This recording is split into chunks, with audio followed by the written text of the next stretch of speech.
the connection between our guys on the field, our club as a whole in the front office, and the community, I think is so much tighter knit. We are a little bit smaller than, say the MLS, but it's really cool to see that deeper connection. Presented by Sacramento Educational Cable Consortium. You're listening to Lights, Camera, Learn. All right, welcome to another episode of Lights, Camera, Learn. Our guest today is Kathryn Luna, the Director of Community Investment for the Sacramento Republic FC. That's our local soccer team. Welcome, Kathryn. Thank you. Thanks for having me. Yeah, absolutely. I'm glad you could be here. A lot of people probably think that sports teams, the players, they go out, that's all they do. They show up for an event, and that's about all the community investment really entails. But it's a lot more than that, right? You want to explain a little bit more about what your job is? Yeah, it's a lot more than that for Yeah. sure. It's everything from not only getting our staff, our front office involved in the community, but our fans, bringing awareness to what's happening right here in the greater Sacramento region and getting them involved, whether it's volunteering or just seeing and being a part of what we do and connecting with different nonprofit organizations and being a part of that. But also our players, our guys that are on the field, how can they get involved right here in the local community? They're playing for the home team, but they are also a part of the community, and being connected in that way is getting them out and volunteering as well, getting them connected with different organizations and things they're passionate about. So making sure that they're not just playing on the field, Right. but also being out there and supporting and giving back to the community that supports them. Yeah, so what does that look like on a regular basis? Because like you mentioned, the players are out there, but you guys also have different health initiatives and other corporate and community investment types of programs. What does that look like? Yeah, it's a matter of getting all of our people, our fans, our players, and our staff in the community together to come behind those initiatives. So as a club, we focus on three things. Our first initiative and focus area of community is health and wellness. We're a soccer club at the end of the day, and getting kids active, getting families active, getting people active and out there moving their bodies, which in turn creates healthy minds as well. So we focus on the holistic health and wellness of our community and of our people. So health and wellness is a huge focus of our club. We also dive into... You said there were three. Yes, so, we also dive into education, and that's a great relationship that we have with you all of how can we bring resources and amplify the work that's being done in the education space to support it. So we work with different organizations and programs and initiatives in the education world, whether that's literacy, reading, writing, media. We try to elevate that platform and the importance of education here in the community. Okay. So that's our second focus. Our third focus, which is a little bit newer this year in terms of how we want to invest our time and resources, but we are in a unique position with our ownership group, our majority owners being Wilton Rancheria, first indigenous tribe to own a professional sports team. And so as a connection to their values and ours, we are focusing on responsible land stewardship. So that also connects back to health, wellness, and education in the sense of nutrition. Think anything about access to healthy food, access to those resources. We want to be a part of that, and giving back to the land, giving back to being good stewards of where we live. Do you think that would have happened if the Wilton Rancheria would not have become involved as a owner? I think so. I think it's within our values to provide a space where people can be connected to those resources. Food insecurity is a big topic of discussion here in the region, and how can we as a club be a part of making that a little bit better for those people, getting them a little bit more access to resources and education.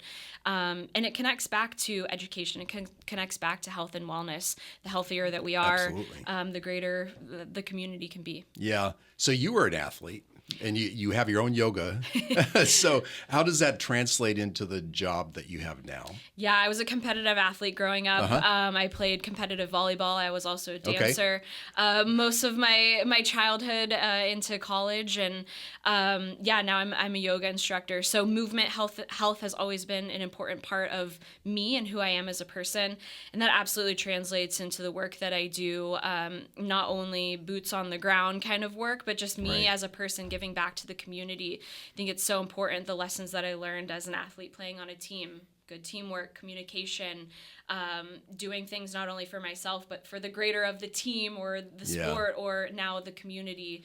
It absolutely translates into what I'm doing now. So when I was looking up some of your other background, because granted, you and I have worked together on a couple projects, but didn't know that much about where you worked before. So you worked or were involved with almost every major Bay Area team other than the Sharks. Yes. So the 49ers, the Giants, and the Warriors. So talk a little bit about those experiences and how you happened to land in them. Yeah, I feel very fortunate for the opportunities that I've had.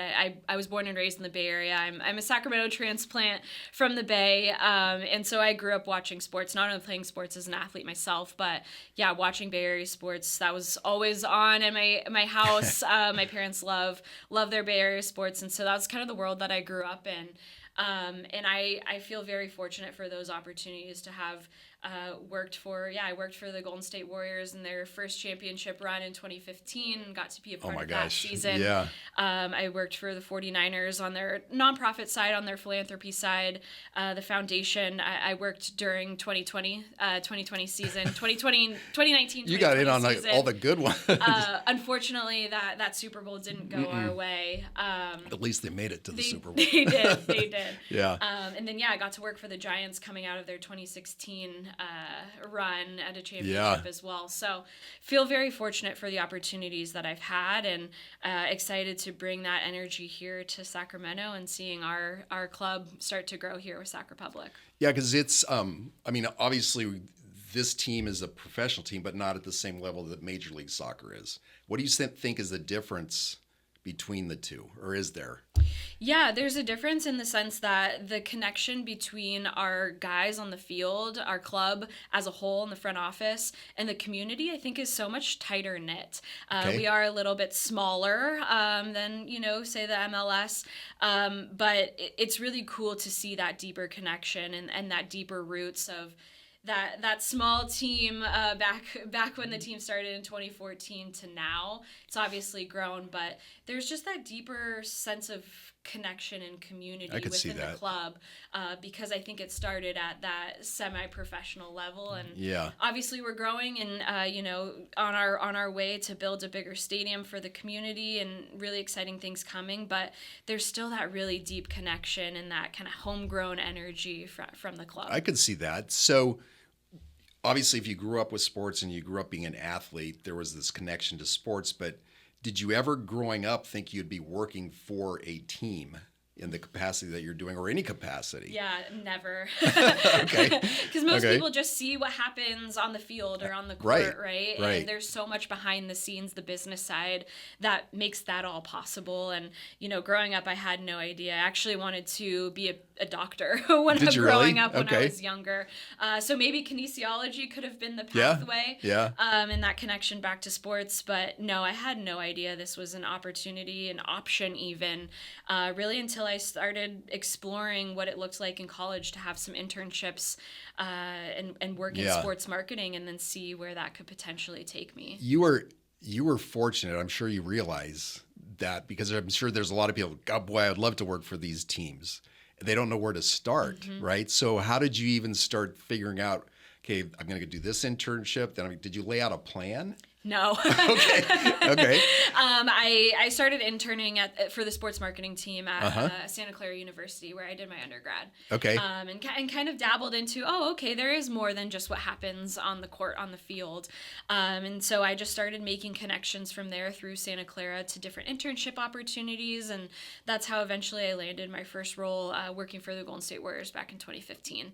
But had no idea until I started that internship with Santa Clara and their sports marketing team to see, Yeah, there is, of course, a business side Right. to everything. So just the opportunity to make those connections. When you got into those roles, especially your first one, was there like an aha moment that went, yes, this is exactly what I want to do? Or were you going, still not quite sure? Still not quite sure. Yeah. A lot of people forget that sports is the entertainment industry. Yeah. It's around the clock kind of job. It's not a traditional 9 to 5. There's in basketball, there's so many games. Baseball, so many games, hundreds of games. Soccer is nice. It's not so many, Right. same as working in football. But no, people forget that. Yep. So I had no idea what to expect when I first landed my role, starting out with even in Santa Clara, I was working soccer, basketball, baseball, and Oh, sure. yeah, you start to see, this is really the Yeah. entertainment world, and we're on 24/7, and especially now on the community side, there is so much work still to be done outside of just the match days. I can imagine. Yeah, I had no idea that this is Yeah. what I wanted to do or wanted to stay in, but my background has been kind of full circle to get me back to where I am now. So In what way? yeah, I started working. My first job at the Warriors was in events, so doing Okay. a lot of event marketing, a lot of promotions work.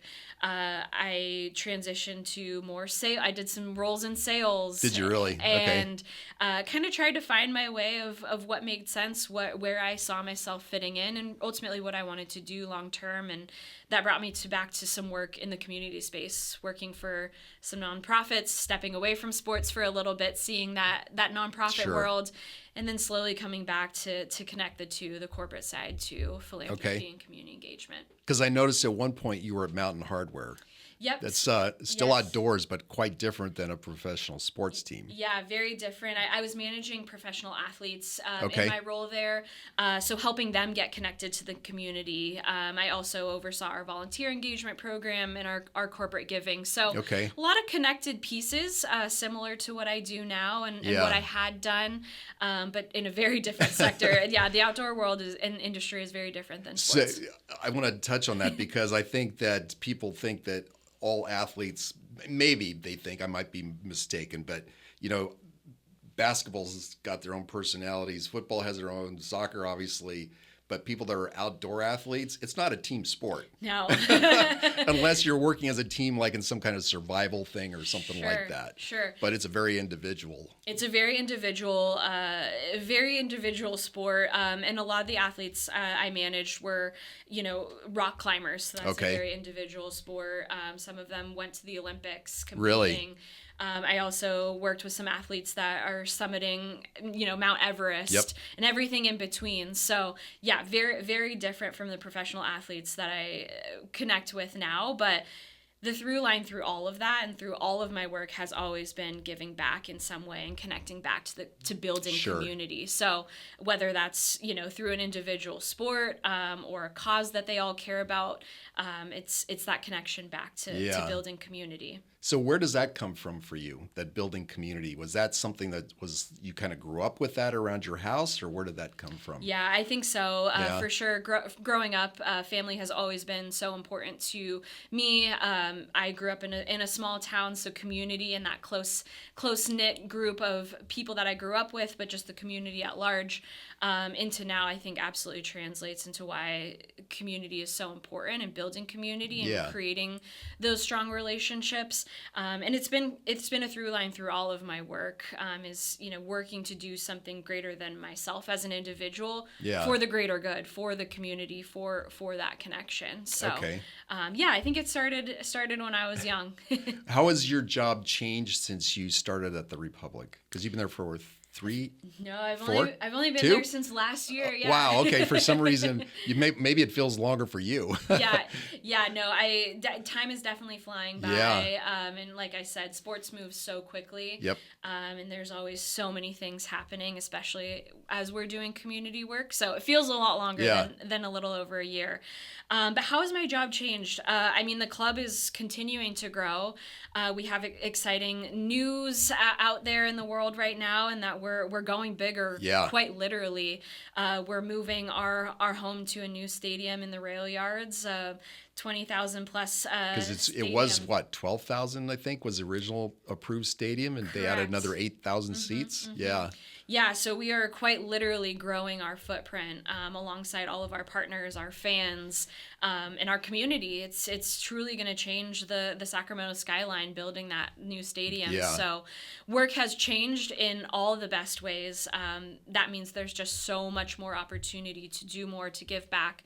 Especially as we grow our footprint, we want to be able to connect even more so with the local community. Yeah, I could see that. So as you're planning for this new stadium, then you've obviously got to keep your eye on what's going on now, but how do you juggle between that and then looking to the future when that stadium is completed? Yeah. Starting to dive a little bit deeper in the relationships that we are making right now with organizations, groups, people, to be able to translate that to potentially an even bigger scale. So super grateful for our partnership with secctv and seeing our continued work over the years, and just sort of dreaming big, seeing what is possible now within reason, within resources, but knowing that there is that future thinking and that opportunity to grow and scale and just be an even greater presence here in Sacramento. You drive around and you start to see the billboards of our stadium. It's coming, it's here, it's bigger. So how can we also do that bigger in the community side of things? So when is the completion date again? We're looking to 2028. Okay, so how do you keep fans interested as you're progressing in this date that will come up before you know it? But right now it seems like, oh my gosh, that's 2 years. So I got to wait 2 years till this happens.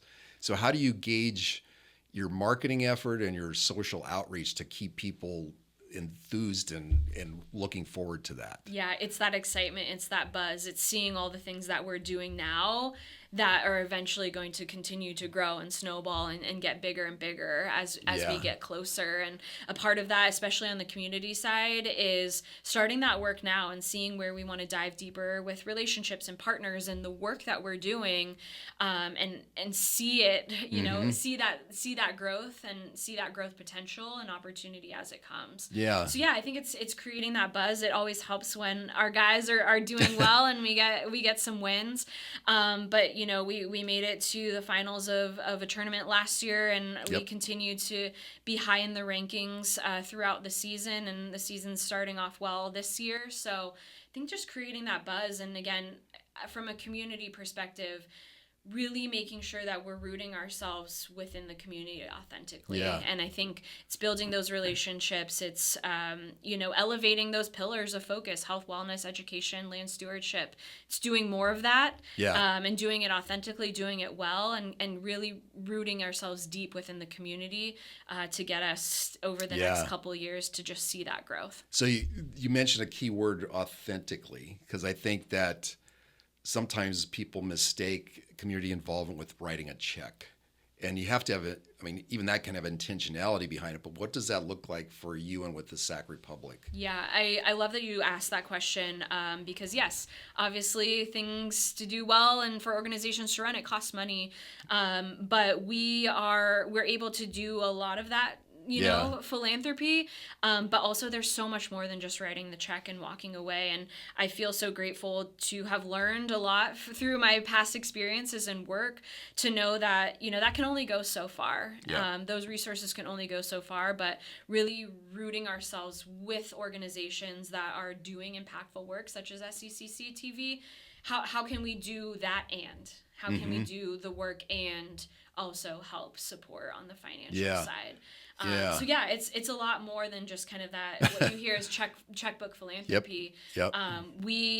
We want to be a part of the work that's being done, not just writing the check and kind of walking away. Well, look, being a nonprofit, we all appreciate the money, but I think, just so that people understand kind of what the opportunity that Sac Republic's giving our folks is that when we can work with teachers that bring kids to the games, and you allow the kids the access to the field and all of the facilities and to the players and the game itself, that means a lot. I mean, that's an experience you can't pay for, right? Because those kids are walking away, they're learning how to do content, they're get the run of the place basically to go interview vendors, other fans, other people.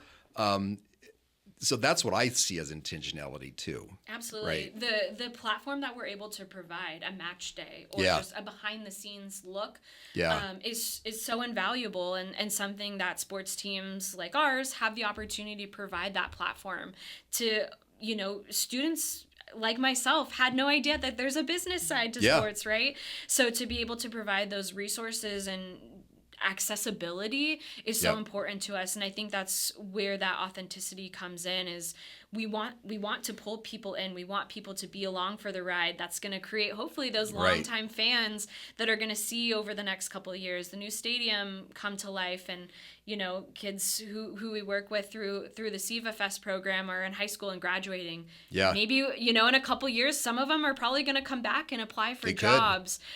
So I think that's a really unique opportunity that we have to use our platform for that good. Yeah. To bring people in and just create more accessibility to what we have. Absolutely, because I think you're also building an opportunity to create new fans, right? And I'm sure you're thinking of that too, is because if these people have a good experience being there as students coming in to be able to make content, they go, well, maybe if they didn't go to a game before, maybe they will start. Mm-hmm. Yeah, I could see that. So you've worked though there in the relatively short time you've already gone through 2 coaches, right? And then one of your top players retired. So how do you build consistency? Because you're not alone in that kind of change. How do you build consistency when you don't have that kind of consistency on the field? Yeah, I think that's such a good question. That's where consistency in our community work comes into play. Sure.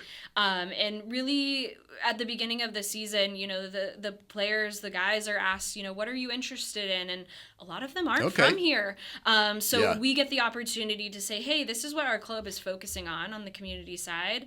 These are our focus areas, and let's understand what you're interested in. How can we get you connected? So that's where the consistency comes in terms of our work. And over the past several years, nothing's new in the work that we're doing. We're just Right. doing more. We're doing it better. We're doing it more intentionally, and working with partners that really align with our community work. And we get to bring our guys into that work as well. Yeah. So what does that look like in terms of working with underserved communities?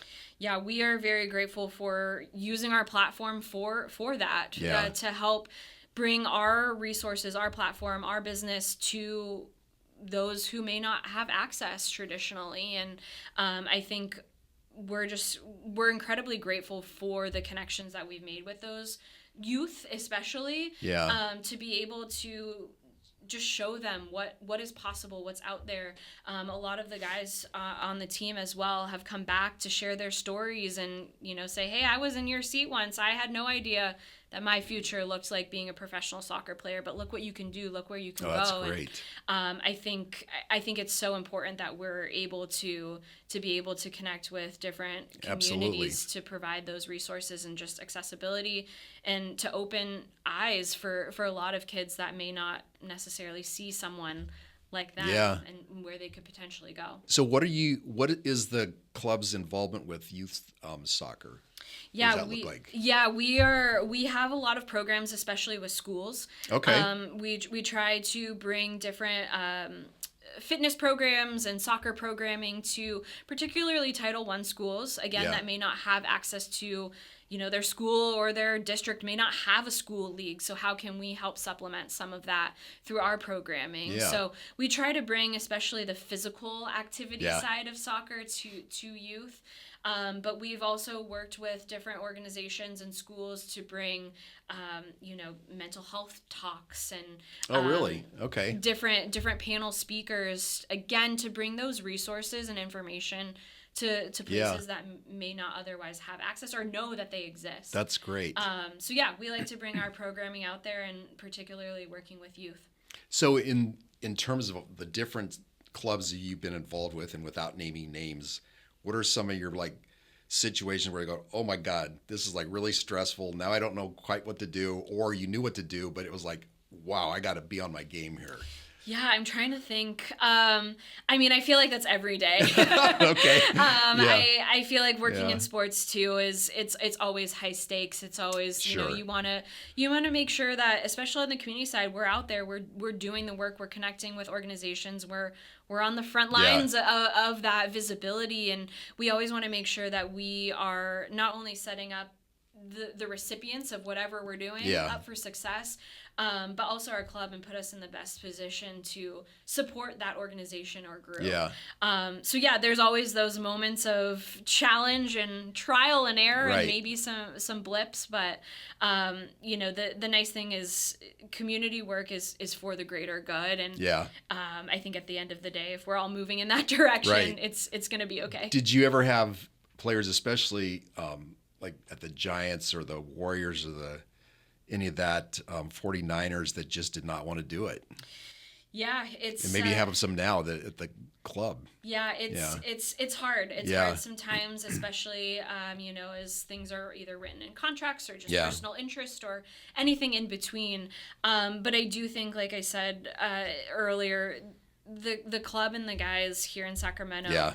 It's so different from my work in the Bay Area. Sacramento as a whole just feels like a community, and there is so much connectedness and interest in being more involved. So it's not so much pulling arms and legs for that. It's really, people want to do it. People want to be a part of it and what we're doing. Sure. So.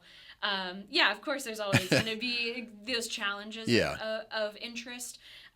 But I would say a majority of the time, everyone just wants to do it. Do you have mentors, people you can look back on through your career and said, boy, I'm glad those people were around? For sure. Yeah. Some of my early internships right out of college, or even those folks that I met in college, like I said, I am so fortunate to be where I am. My parents are obviously huge parts of that journey for me, but I learned from a very early age how to also advocate for myself. Sure. And I think I got that from my mentors and the people that I worked with, and I feel grateful to have had access to those resources. Yeah.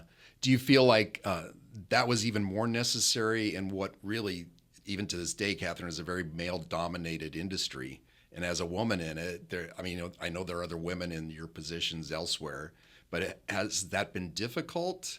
And if so, how have you overcome that? Or if it wasn't, then kudos to you. I wish I could say that it hasn't been. Right. But yeah, I mean, the sports industry in general is very male dominated. So I look back and I am grateful for seeing where I came from and where I started. Sure. And I try to do that personally, to give back to, you know, people that I see that are just starting out their career in sports, and especially young women, and how I can give back, whether it's advice or just guidance or whatever that may look like. I try to give back because I know what it was like trying to get my feet wet in the sports industry and slowly start to move my way up. And again, I feel very grateful to have had mentors along the way, but also incredible bosses that have helped me move my way up and kind of get to those next steps and have encouraged me.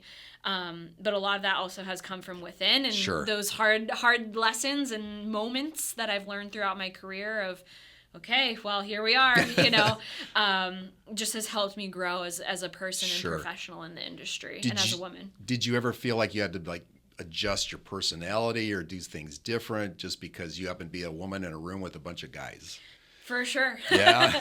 And probably being an athlete helped a little bit, because I think there's a different mentality there too. Yeah, absolutely.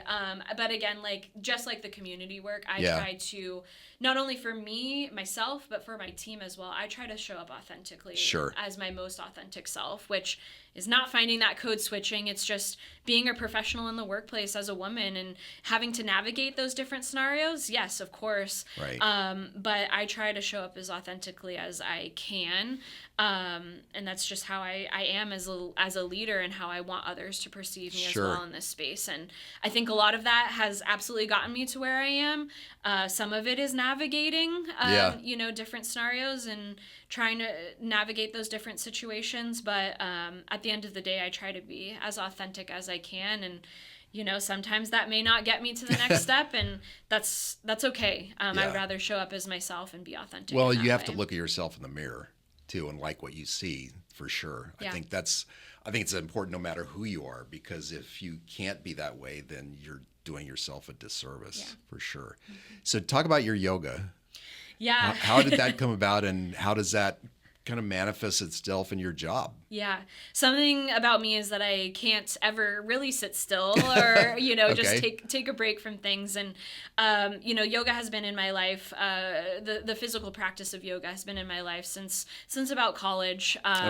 When the pandemic hit in 2020 and I was homebound and needed something to do, I dove into getting my certification and my 200-hour training. Okay. So did that remotely and met a community of virtual yogis also doing the same thing. And, as the pandemic started to not essentially leave, but as we started to go back into studio classes and different things like that, I wanted to teach, and I started teaching after my day job, after my 9 to 5. And yoga has been a huge part of my life for a while, and now as a student and as a teacher. And I think what it's done personally is it's a lot of that self-reflection. Sure. It's growing patience not only with myself, but others, especially in a very fast-moving environment in sports and the professional work. It's helped me slow down, at least internally, a little bit and pause and find that patience. I could see that. But it's also just made me a more empathetic human being. And leader. The lessons that I've learned through moving and breathing, and we talk about health and wellness as a initiative for the club. It absolutely aligns with my own personal values, and yoga is a huge part of that kind of mindfulness and health and wellness space. Yeah, I could see that. There's so many parallels between what I do professionally and then kind of my own personal hobbies. So where do you find the time to do the yoga? I don't. Okay. No, I find moments throughout my day. Really? From the moment that I wake up, whether it's just a few moments of breathing exercise before I start my day, or before I go to bed at night, or taking a walk during my lunchtime just to get some fresh air and to breathe and to move my body. Because I think the only way that I'm a good teacher is also being a student. So I try to fit those practices in, even if it's 5 minutes a day or 30 minutes, whatever it is. I try to fit that in every single day. Are you still teaching yoga? I am, yeah. I teach. How do you fit that in? I teach. I teach when I can. I teach regularly on Tuesdays and Wednesdays in the Midtown area. Okay. And then provide private lessons and different events and things throughout my time. But I weave it around the soccer schedule and doing other personal things. Yeah. But it's a huge part of who I am. So that's why it's important for me to make time. I could see that.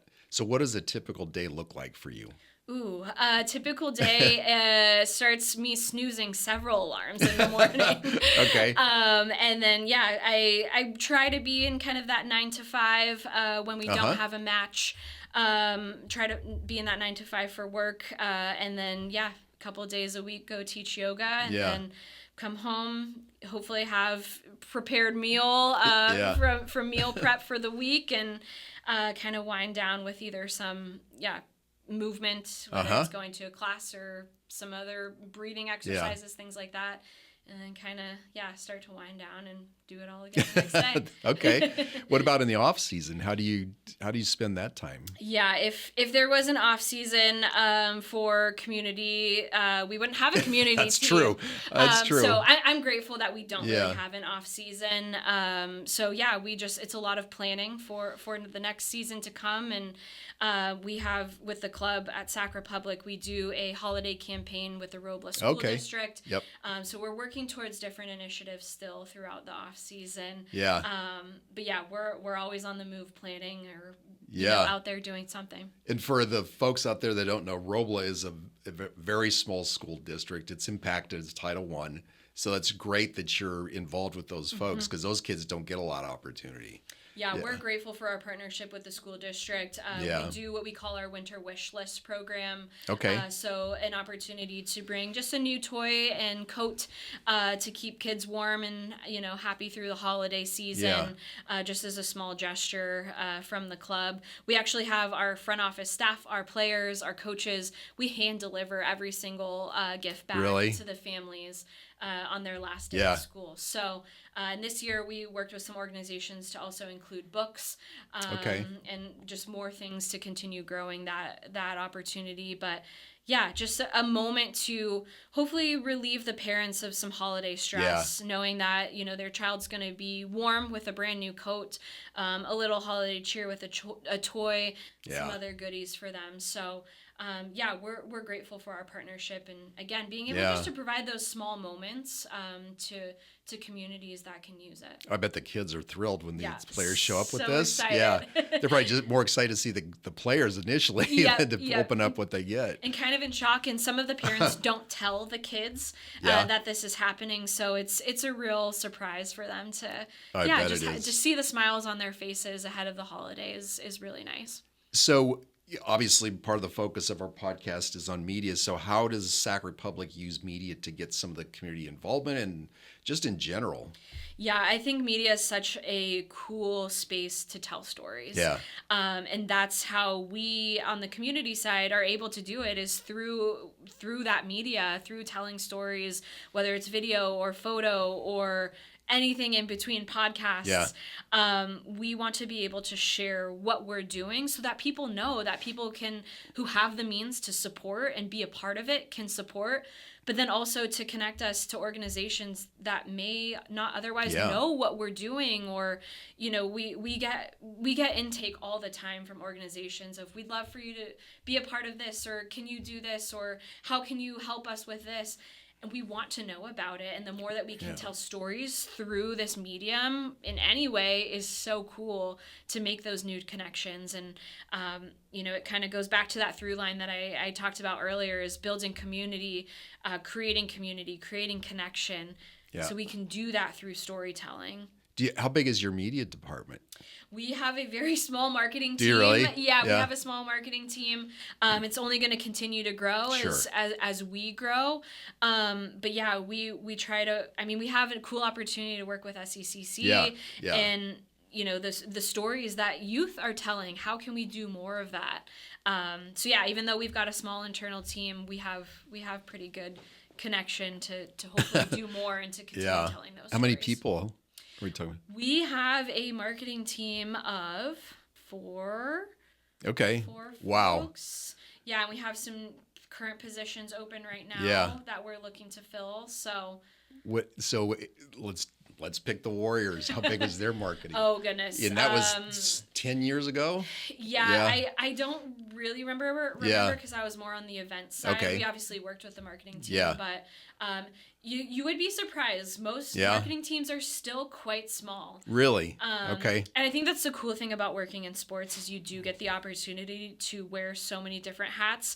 I've done a little bit of photography, not professionally, but there's been community events where I've taken photos and I've kind of stepped into that role. So, you get an opportunity to wear a lot of hats, especially when we've got smaller teams. But the team that we do have on the marketing side is creating really awesome stuff for us. So I can imagine. We're excited to see that only continue to grow. It benefits us not only as a club, but to be able to tell our community stories is also just as important.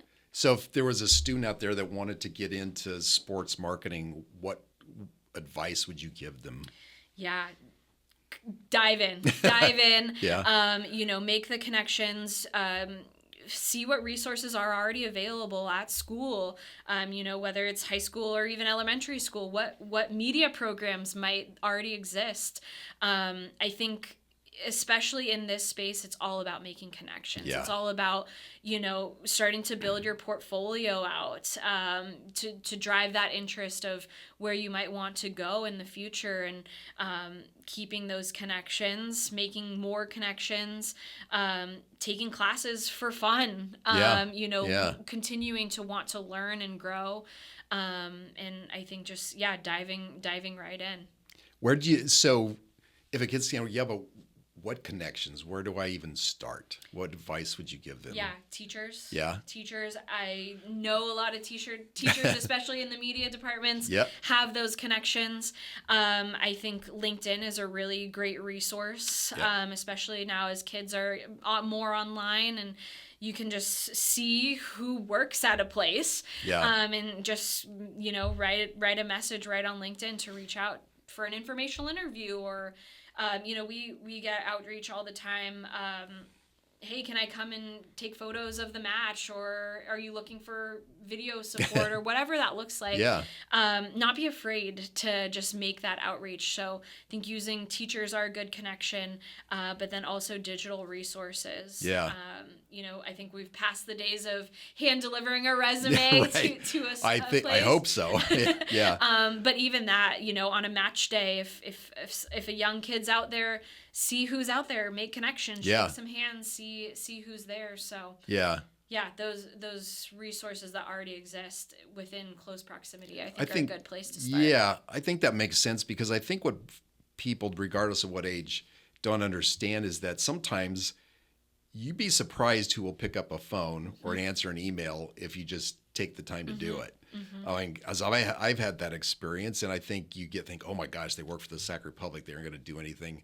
But I think you're pointing out, Kathryn, that's not the case. Just take the time to make the effort. Yeah, and people want to help. People like myself, I receive a lot of intake, and I try to respond to everything that I possibly can, because again, I've been in their shoes. I know what it's like to not know who to connect to or how to even start. My biggest piece of advice is just go for it. Just to see what happens when you do reach out, because there are those people that are like yourself, myself, that are willing to support and help. And if we don't know, we'll help make a connection. That's elsewhere. True. And I think that's something cool, especially about the Sacramento community. People are so connected, and people want to help. People want to make those connects. Yeah. So, when you're looking at the community groups that I'm sure you get inundated with requests, how do you decide which ones you're going to support? Yeah, we look at our pillars. We look at our focus areas to see that alignment and where it makes sense. But the nice thing is we get to just innovate as we go and have conversations and say, hey, what is your organization doing, and how can we be a value add to the work that you're already doing? How can we use our platform for good to help amplify the work if it makes sense? So we start out with those kind of initial calls to understand what the organization's doing and how they see us being a part of the work. But more often than not, we'll find some solution, whether it's small or something bigger. We try to make that support and that connect as big as possible. Because we want to do everything to help amplify the good work that's being done. Yeah, I could see that. So kind of back to you, are there podcasts, books, or things like that right now that you're reading or paying attention to? Even if they don't have anything to do with your job. Yeah, no, I do try to stay afloat of just philanthropy trends, giving trends, community engagement trends. I try to listen to different podcasts, read articles as they come through, even if it's just skimming, as I've got coffee in the morning and just trying to read through something. I try to stay in connection to all of the things happening, particularly here in Sacramento, but on a greater scale, as funding for different organizations, and seeing how that trickles down and affects what's happening right here in Sacramento. Try to stay afloat of all of that. I'm pretty aware of it, but that's where those connections are so important, of organizations coming to us to say, hey, here's what we're doing here in Sacramento. How can you be a part of it? Or do you want to be a part of it? How can we work together? So, okay, that makes sense. So what's the worst advice you ever got? Ooh, the worst advice. I don't know. I'm such an optimist in that, Yeah, I can tell. you know, things that are not great, I can't think of anything off the top of my head, but even things that come my way that I'm like, I don't know if that really aligns with my values or, you know, how, whatever. I try to spin it so that it is a little bit more positive or fits a little bit more. Yeah. I don't know if that's a good thing or a bad thing. I think it is. I mean, look, there's the joke around here that if you say it's an idea to Aaron, no matter how stupid it might be, he'll find a way to make it better. Or turn around and go, well, what if you thought about this? So I think there's some value to that. Yeah. Right. But has there ever been anybody who told you something? Oh, yeah, I'm not going to do that. Yeah, there's definitely been moments throughout my career, you know, whether it's reaching out to someone like a donor. I used to be in fundraising for about 7 years. In other words, reaching out to a donor that maybe doesn't align with the work that we're doing or the mission. Yeah. And trying to figure out how to, you know, still keep them within reach and supporting the organization, but maybe in a different way. Yeah. Or if it's a project that someone pitched to me of, hey, you should do this, but it doesn't really align. So yeah, I take those things for sure. I absolutely think I like to be a sponge and take all the intake and the input and the insights. But the actual execution of it may not look originally like it was hoped in kind of that framing of, well, maybe it wasn't a great idea, but how can we make it something better? Yeah, I think that makes sense. So if you were going to go back and talk to your 18-year-old self, what advice would you give you? Ooh, what would I tell myself when I was younger? I always think about this, and it changes. It changes based on kind of where I'm at right now in my career, and personally. I would say similar to what we've been talking about, you know, just go for it. You know, put yourself out there, stay authentic to yourself. You know, I think nowadays authenticity goes a really long way. Yeah. And yeah, just go for it. Be brave. Take a risk. May not work out. It may not work out in the short term, but eventually everything will. I think that's good advice. Yeah. So where do you see yourself, let's say 5 years from now? Yeah, I hope still doing this work. Yeah. Hopefully with the club as well, and seeing that trajectory of where we're going with a new stadium, just greater opportunities for that community connection. I've been here in Sacramento for almost 4 years now, so this is my home, and I'm excited to just continue the community side of my professional life. Because it's so integrated with my personal life as well. So yeah, I see myself hopefully continuing this work and hopefully still in sports. Hope so too. Hope so too. So any last words you want to leave with anybody? Yeah, I'm just grateful for the opportunity to be on the show and to be a part of our growing relationship with secctv. I think the work that you all are doing is really incredible, and for Sac Republic to be a part of that is so powerful. And seeing young people do such amazing things on the media side is so cool. I mean, everything is so technology driven now, especially in sports, and seeing, you know, how AI is integrated into collecting data and statistics and driving more media things. Yeah. I think there's going to be so much opportunity for young people as we move forward into the future. And I think, for young people, stay with it. Yeah. I think there's going to be so much opportunity, and for us as a club to be able to be a part of that alongside you all is really cool. I think so too. So you just made me think of one last question. AI. Yeah. How's the team using AI? That's a good question. I don't know. We try not to use it on the community side. Yeah. Maybe it helps me write a couple of emails here and there. But no, I think especially on the community side, again, it's that authenticity. It's actually showing up and creating real things with real people. Yeah. But I'm sure it's, you know, it's just helping do work a little bit more quickly so that we can focus our attention on other things. I was reading, and I should have asked all this earlier, but I just thought of it when you mentioned AI is not part of it, is that I can't remember if it was a football or baseball, because baseball is so statistically driven that the teams were starting to use AI to develop statistical analysis. I believe so they could take a look at, like, okay, how's the swing, doing this, what position, do we put them out there at this point in time, when do we pull the pitcher, because they're looking at all these performance levels, and every sport does that, but baseball looks at it even more intricately. I mean, my joke is like that guy was the first blue-eyed pitcher on a Tuesday at 12 o'clock, when it was 80 degrees to pitch a no-hitter, because that's about how deep they go. Yeah. But that's they weren't using AI like that. I'm being silly. But they weren't the only ones. So that's why it made me think all of a sudden that with soccer, obviously there's different players, different positions, how they play the positions, all of that could probably go into statistical analysis of it. Yeah, I'm sure it's being used in some ways that are way over my head. Yeah. But yeah, I think it's allowing to do things that we've never been able to capture or keep track of before. So, and I think the same for media. How can we use some of those tools just to help us move a little bit quicker. Sure. To be able to move on to something else. So okay. I'll be excited to see kind of where that goes. Right.